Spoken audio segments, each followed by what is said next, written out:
ইয়ে করা হয়েছে, রেস্টুরেন্ট মুক্ত করা আছে, 18,200 অবস্থায় পড়ে আছে, কিন্তু আজ পর্যন্ত কোনো বেতন হতা হয়নি।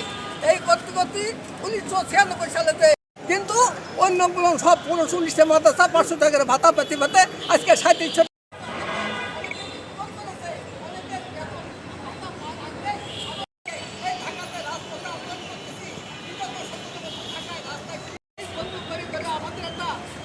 ফাঁকির মধ্যে ফেলে দেয়। কিন্তু আজকে আমরা আসলে কিন্তু কিছুই হয় না, আমাদের ভাব দাঁড়িয়ে আমি কেন 36,000 প্রাইমারি স্কুল জাতীয়করণ করলো আর আমাদের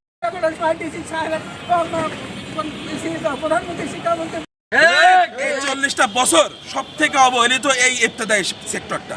কিন্তু এই সেক্টরটা নিয়ে যারা এই পর্যন্ত মানে ক্ষমতায় এসেছেন, যে এমপি মন্ত্রী, কেউ এই পাই প্রাইমারির মধ্যে সকাল 10টা থেকে বিকাল 4টা পর্যন্ত ক্লাস নেই।